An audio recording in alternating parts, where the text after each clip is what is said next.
ፒያሳ ድሮም ፒያሳ ነች። በፒያሳነት ዓመታት ሲነግዱ በጉስቁልና ላይ ጉስቁልናን እየደመረች መሆኑን ለዓመታት አብሯት የኖረው የርጅና ሸክሟ በደንብ ያስታውቅባታል። በውስጧ ያቀፈቻቸው ታሪኮቿም ቢሆኑ በዚሁ እርጅና ባስከተለባት የተጎሳቆለ ኑሮ የደበዘዘ ጉዞ ላይ ነበሩ። ዛሬስ ምን አለ ይላሉ ብዙዎች።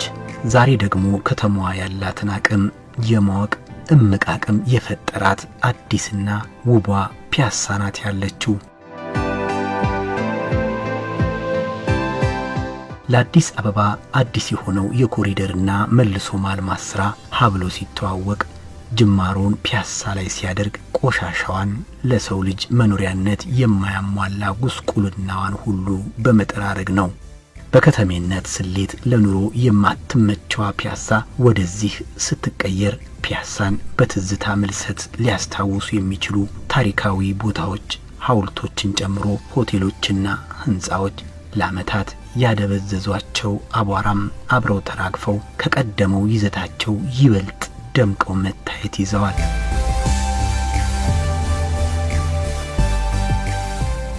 ከታሪክ ተናጋሪዎቹ ከአፄ ምኒልክ ሐውልት፣ የአቡነ ጴጥሮስ አሮጌው ፖስታ ቤት፣ የሁሉም ትውስታ የሆነው የቸርችል ጎዳና፣ የቀደመው የኪነ ሕንጻ ጥበብ የታየባቸው ሥራዎች፣ እነ ሰይጣን ቤት፣ ሲኒማ ራስ፣ ከ125 ዓመታት በላይ የኖሩት ሕንጻዎች፣ ሲኒማ አምፒርና ሸዋ ሆቴል ድሮም ፒያሳ ላይ ቆመዋል። አሁንም ከነስማቸው በፒያሳ ጉያ ተንሰራፍተዋል። ታዲያ ልዩነቱ ድሮ በተጎሳቆለችውና ዕድሜ ባጠየማት የፒያሳ መልክ ውበታቸው የተደበቀውና አሁን ደግሞ በኮሪደርና መልሶ ማልማት ሥራው ከፈካችው ፒያሳ እኩል መፍካታቸው ነው።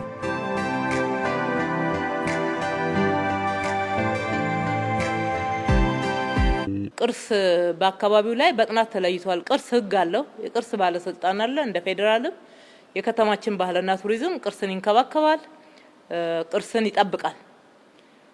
እነኚህን አካተናል። ባለሙያዎቹም በሚያጠኑበት ሰዓት የቅርስ ሕግን ይዘው ቅርስን ማሟላት ያለባቸው መሰረተ ልማቶች አሉ የሉም አሉ ብለው በራሳቸው የለዩዋቸውን ለቅርስ ባለስልጣን አቅርበው ማረጋገጫ ያገኙባቸውን በቅርስነት መነካት የለባቸውም መታደስ ግን ይችላሉ የሚል የጥናት ውጤት አለን።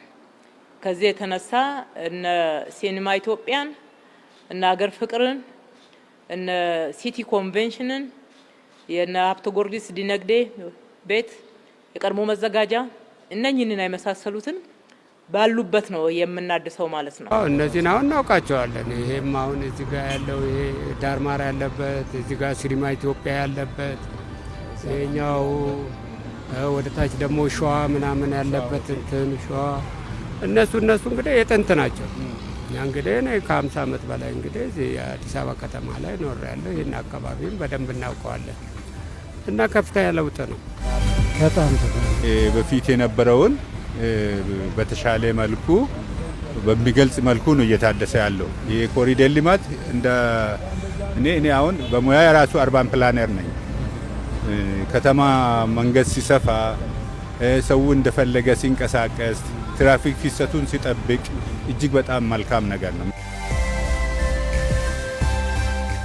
ይሄኛው ደግሞ አዲስ አበባ እንደ አዲስ ስትሰራ ታሪኳን አልዘነጋችም ስንል እንዲሁ ላለመሆኑ አፍ አውጥቶ እየተናገረ ያለው ታሪካዊው የራስ መኮንን ድልድይና አካባቢው ነው። ይህን ስፍራ ዕድሜ ካያያዝ ጉድለት ጋር ተጋግዘው ገፍተው የጣሉት ነበር። የጉስቁልና ቀንደኛ ጠላት የሆነው የኮሪደርና መልሶ ማልማት ሥራው ታዲያ በታሪክ ቀዳሚውን ድልድይ በዝመናም ቀዳሚ አድርጎታል ባለመስታወት በማድረግ።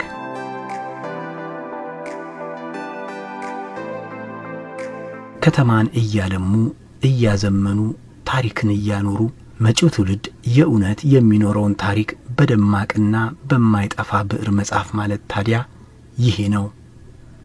ልማቱ ሰፊ ነው፣ ተነግሮ አያልቅም። የውላ የኋላ ታሪክን ካሁኑ ያሁኑን ከወደፊቱ ጋር አስተሳስሮ እንዲህ ሲተርክ አንድ ታላቅ አህጉር የተተረከ ይመስላል። በፍጹም የልማቱ ጥልቀት እንጂ ገና አንድ አካባቢ ላይ ነን። በዚህ ተገርመው ሳይጨርሱ ሌላ ታላቅ ታሪክና የዘመናዊነት ጥግ ተጣጥመው ወግ ወደሚያወጉበት ስፍራ ይደርሳሉ። 4 ኪሎና አካባቢው። እዚህ መንፈስ አለ፣ የድል አድራጊነት። ሐውልቱ ግዑዝ አይደለም፣ ያወራል፣ ከሚመለከተው ጋርም ይግባባል። ይህ ድል አድራጊነት ደግሞ ከዓመታት በኋላ የልማት አርበኝነትን አምጦ ወልዷል። ይኸው ከዘመናዊ ልጁ ጋር ስላለፈው፣ ስላሁኑ፣ ስለወደፊቱ እያወጋ ነው። እናም 4 ኪሎም በልማቱ እንደ አዲስ ስትታነጽ ታሪኳን ቅርሷንም ይዛ ነው።